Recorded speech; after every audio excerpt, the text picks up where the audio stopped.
Gigabyte build series එකේ පළවෙනි 12 Gen i3 build එක.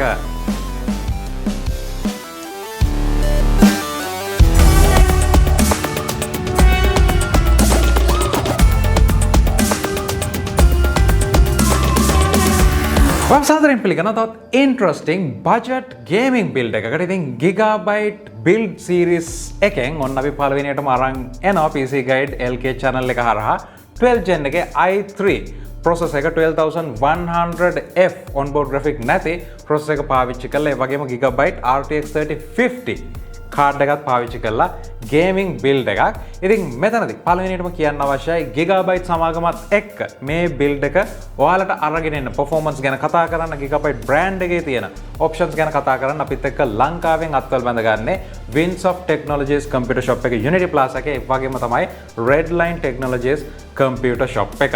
ඉතින් මේ shops දෙකෙන් වගේම ලංකාවේ ප්‍රධාන computer shops වලින් Gigabyte මේ අපි කතා කරන components ඔයාලට මේ වෙනකොට ලබා ගන්න පුළුවන් වෙනවා. ඒ වගේම තමයි ඔයාලට වැඩිදුර විස්තර අවශ්‍යයි නම් මේ build වල මේ components වල පල්ලෙහා description එකේ මම ඒක දාලා තියෙනවා. ඉතින් thank you කියලා කියනවා Gigabyte සමාගමට ඒ වගේම Whatsapp ඒ වගේම Redline Technologies shops දෙකටම.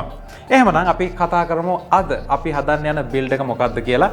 සාමාන්‍ය ටිකක් budget එක අඩුවෙන් ගේමින් බිල්ඩ් එකක් හදන්න යනවා නම් මේ වෙනකොට ගොඩක් හොඳ රිවිව්ස් තියෙන ප්‍රොසෙසර් එකක් තමයි මේ 12 Gen i3 ප්‍රොසෙසර් එක. මේ දේවල් එක RTX 3050 කියලා කියන්නේ බජට් එක ටිකක් එහෙම වුණාට ගොඩක් හොඳ performance තියෙන කාඩ් එකක් කියලා කියන්න පුළුවන්. විශේෂයෙන්ම Nvidia සමාගමේ DLSS වගේ options එක අලුත් games ඉතාමත් හොඳ ෆ්‍රේම් රේට් එකකින් අපිට ප්ලේ කරන්න පුළුවන්. ඒ වගේම තමයි ඔයා වීඩියෝ එඩිටිං එහෙමත් නැත්නම් එතනින් එහාට ගිහලා ඩිසයිනින් වැඩ කරන්න මොනිටර්ස් දෙකක් තුනක් පාවිච්චි කරද්දී high resolution ඒවටත් මේකේ තියෙන VRAM එක විශේෂයෙන්ම වැදගත් වෙනවා කියලා කියනවා. ඉතින් අද අපි ફોකස් කරන්නේ ගේමින් වලට. ගේමින් වලදී කොහොමද මේ බිල්ඩ් එක perform කරන්නේ මේ තියෙන බජට් රේන්ජ් එකේ අපි තෝරගත්ත දේවල් එක කියලා. එහෙමනම් අපි ටක් ගාලා බලමු components list එක. පළවෙනිටම කියන්න අවශ්‍ය අපි පාවිච්චි කරන්නේ i3 12 Gen i3 12100F CPU එක. PC Express Gen 5 support එක තියෙනවා. DDR5 support එක තියෙනවා. හැබැයි මේ වෙනකොටත් DDR5 RAM කියලා කියන්නේ ඉතාමත් මිල අධික option එකක් වෙනවා DDR4 එක සංසන්දනය කරද්දී. කොහොම වෙතත් මේ නිසා අපි යන්නේ DDR4 motherboard වලට. ඒ වගේම budget range එකට එද්දී DDR5 option එක ගොඩක් motherboards වල අපිට දකින්න නැහැ. high end motherboards වල විතරයි මේක තාමත් තියෙන්නේ. ඉතින් මේ process එකේ අපිට තියෙනවා cores 4ක් threads 8ක් 3.3 GHz base clock එකක ඉඳලා මෙතනදී 4.3 GHz boost clock එකකට යන්න පුළුවන්. ඒ වගේම තමයි ඔයගොල්ලන්ට කියන්න අවශ්‍යයි Intel build එකක් විශේෂම කරනවා නම් අලුත්ම 12 Gen එකේ ලංකාවේ මේ වෙනකොට තියෙන්නේ Z series motherboard විතරයි. එහෙම නැත්නම් Z series එකේ motherboard විතරයි. Intel build එකක් කරද්දී අපිට තියෙනවා motherboard range කීපයක්. Z එහෙම නැත්නම් Z series එක කියලා කියන්නේ මේක අලුත්ම 12 Gen එකට එන්නේ 600 කියන version එක. Z 690 Z690 කියලා කියන්නේ high end overclocking ඒ වගේම අනෙකුත් features විශාල ප්‍රමාණයක් තියෙන motherboard chipset එක. ඉතින් මේකෙන් එන motherboards අනිවාර්යයෙන්ම ගාන එහෙම නැත්නම් මිලෙන් ඉහළ වෙනවා. මේ නිසා ඊළඟට Intel සමාගම අපිට options කීපයක් දීලා තියෙනවා. ඒ තමයි මේ වෙනකොට පළවෙනියටම ලංකාවට Gigabyte සමාගම තමයි මේක ගේන්නේ B660 B660 කියන motherboard එක. ඉතින් මෙතන අපිට තියෙනවා DS3H B660M motherboard එක DDR4 support එකත් එක්ක මේ motherboard range එක එහෙම නැත්නම් B600 කියන series එක B660 ලංකාවට පළවෙනියටම ගෙනල්ලා මේ වෙනකොට ලංකාවේ ප්‍රධාන computer shops වලින් ගන්න තියෙන එකම motherboard එක මේක බවට පත් වෙලා තියෙනවා. මම හිතන්නේ අනෙත් brands වලින් ඉස්සරහට availability එක තියෙයි. මේ වෙනකොට 2022 පෙබරවාරි මාසේ වෙනකොට budget build එකක් හදනවා නම් 12 Gen එකෙන් ඔයාලට යන්න තියෙන option එක තමයි මේ තියෙන්නේ Gigabyte B660M DS3H motherboard එකේ වගේම ඔයාලට B660 chipset එක පාවිච්චි කරලා ටිකක් options වැඩි motherboard එකක් අවශ්‍යයි නම් එතනදී B660M Aorus DDR4 Pro motherboard එක මෙතනදී ලබා ගැනීමේ හැකියාව තියෙනවා. ඉතින් Aorus කියලා කියන්නේ අනිවාර්යයෙන්ම Gigabyte range එකේ තියෙන වැඩි option තියෙන series එකක් කියන්න පුළුවන්. ඉතින් ඔයාගේ build requirements අනුව ඔයා i7 එකක් i5 එකක් 12 Gen පාවිච්චි කරන්න යනවා නම් එතනදී ඔයාලට පුළුවන් මෙන්න මේ motherboard එක පාවිච්චි කරන්න. ඉතින් අද build එකට අපි පාවිච්චි කරන්නේ Aorus range එක නෙවෙයි අපිට budget එක බොහොම අඩු කරගන්න අවශ්‍යයි. හොඳ performance එකකුත් ගන්න අවශ්‍යයි. ඉතින් Gigabyte B660M DS3H කියන motherboard එක තමයි අද build එකට පාවිච්චි කරන්නේ. මේ දේවල් එක අපේ RAM එක සහ boot drive බැලුවොත් අපි RAM එක විදිහට 16GB 3200 MHz crucial RAM sticks දෙකක් 8GB sticks දෙකක් පාවිච්චි කරනවා gaming වලට. ඉතින් අපි බලමු මොන විදිහටද RAM එක use වෙන්නේ කියලා. ඒ වගේම තමයි අපි පාවිච්චි කරනවා SSD එකක් Gigabyte brand එකේ NVMe 256GB. ඉතින් මේක තමයි අපි පාවිච්චි කරන SSD එක වෙන්නේ. මේත් එක්කම මේක අපි පාවිච්චි කරන්නේ අපේ gaming build එකේ OS එක දාගන්න, ඒ වගේම පුංචි software කීපයක් දාගන්න. ඊළඟට අපි මෙතනදී hard drive එකක් පාවිච්චි කරනවා. මේක 1TB Toshiba hard drive එකක්. ඉතින් P300 කියන series එකේ මම හිතන්නේ hard drives ගත්තම විශේෂයෙන්ම desktop මේ විදිහේ package එකක එන එකම hard drive එක කියලා කියන්න පුළුවන්. ඉතින් මේක තමයි අපි පාවිච්චි කරන්නේ. ඒ වගේම තමයි budget එක අඩු කරගන්න මේ hard drive එක පාවිච්චි කරද්දී ඔයාලට අනිවාර්යයෙන්ම 2TB එකකට යන්න පුළුවන්. පුංචි වෙනසක් තමයි තියෙන්නේ. හැබැයි 2TB එක රුපියල් 4000ක වගේ වෙනසක් වෙද්දී ඔයාලට ඒක හොඳම option එක කියන්න පුළුවන්. කොහොම වෙතත් මේ build එකේදී අපිට budget එකත් වැදගත් වෙනවා. 1TB ඇතුළෙත් ගොඩක් ලොකු games ප්‍රමාණයක් ස්ටෝර් කරගන්න පුළුවන්. ඉතින් මේ හැම දෙයක් එක්කම අපේ ගේමින් බිල්ඩ් එකට ප්‍රධානම ෆෝකස් එක වෙන දේ තමයි ග්‍රැෆික් කාඩ් එක. Gigabyte brand එකේ RTX 3050 කාඩ් එක තමයි අපි මෙතනදී පාවිච්චි කරන්නේ. ඉතින් මේකේ ඔයගොල්ලන්ට බලා ගන්න පුළුවන් Gigabyte සමාගමේ තියෙන options තියෙනවා WindForce fan design එක, ඒ වගේම මේක OC edition එක සහ අපිට 8GB GDDR6 VRAM එකක් මෙතනදී අඩංගු වෙනවා. ඉතින් මේ හැම දෙයක් එක්කම අපි බලමු අපේ build එකට ගිහිල්ලා මොන විදිහටද performance තියෙන්නේ කියලා. ඒ වගේම තමයි කේසින් එක මෙතනදී ඔයගොල්ලන්ට කියන්න අවශ්‍යයි. අපි පාවිච්චි කරන්නේ Zeds කියන gaming කේසින් එකක්. අපේ system එක power up කරන්න අපි පාවිච්චි කරන්නේ Gigabyte brand එකේ P550B කියන power supply එක. මේකේ 80+ bronze power supply එකක්.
මේ විදිහට අපි PC එක build කරගත්තට පස්සේ ඊළඟට අපේ stress test ඒ වගේම benchmarking සහ gameplay තමයි පටන් ගත්ත. ඉතින් ඔයගොල්ලන්ට බලා ගන්න පුළුවන් බ්ලෙන්ඩර් ටෙස්ට් එකේදී idle temp එක සෙල්සියස් අංශක 38ක් විදිහට තියෙන්නේ.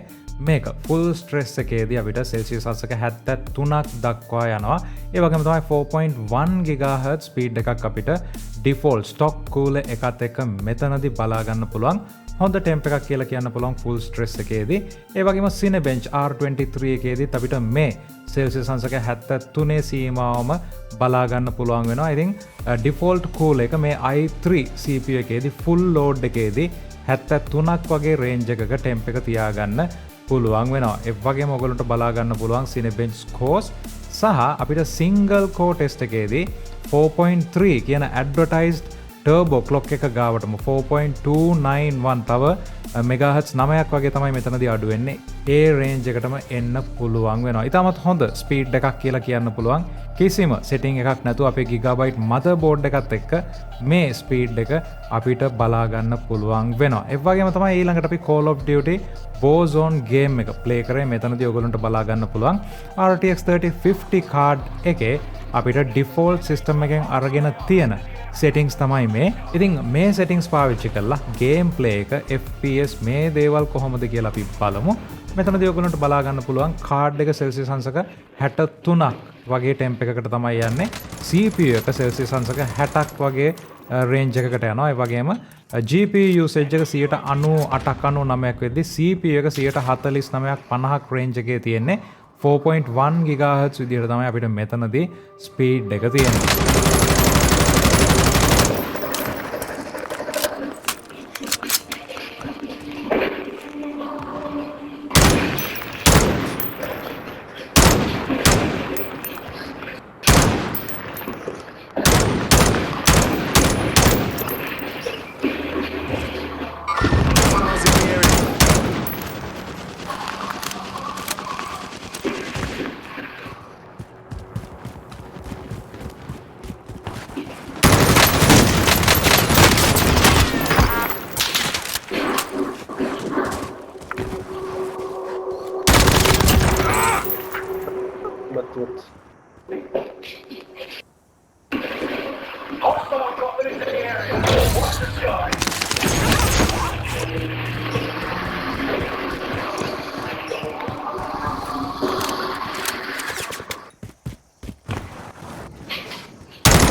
ඊළඟට අපි Forza Horizon 5 game එක ටෙස්ට් කරා. ඔයගොල්ලන්ට බලා ගන්න පුළුවන් resolution එක. ඒ වගේම අපි මෙතනදී frame rate limit කරන එක අයින් කරලා තියෙනවා.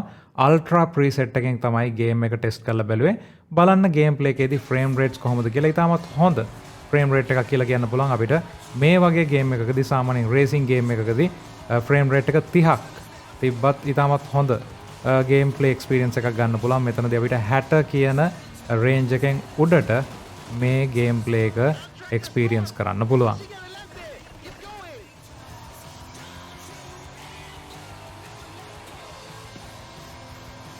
ඊළඟට සිස්ටම් එකේ 3D mark test results තමයි මේ ඔයගොල්ලෝ බලන්නේ. මේකේ link එක පම් පල්ලෙහා දාලා තියෙනවා. ඔයගොල්ලන්ට අවශ්‍යයි නම් සම්පූර්ණ score එක 6280ක් ඒ වගේම 6253ක graphics සහ 6441ක CPU score එකක් බලා ගන්න පුළුවන්. ඔයගොල්ලන්ට temps සාමාන්‍යයෙන් මොනිටර් කරගන්න පුළුවන් මේ graph එක යටතේ. ඉතින් කියන්න අවශ්‍ය දේ තමයි මේ තියෙන gaming build එක ඔයගොල්ලන්ට Whatsapp Technologies ඒ වගේම Redline Technologies shop දෙකෙන්ම මිලදී ගන්න පුළුවන්. ඒත් එක්කම Core i3 build එකක් 12 gen වලින් gaming වලට කරනවා නම් ඔයගොල්ලන්ට Gigabyte DS3HB660 board එක DDR4 RAM එක support කරන ඉතාමත් හොඳ තේරීමක් කියලා කියන්න පුළුවන්. ඉතින් මේ හැම දෙයක් එක්කම අද build එක ගැන ඔයාලගේ අදහස් පල්ලෙහා comment section එකේ දාන්න. ඒ වගේම තමයි subscribe කරලා නැත්නම් subscribe කරන්න. හම්බෙමු තවත් වීඩියෝ එකකින්.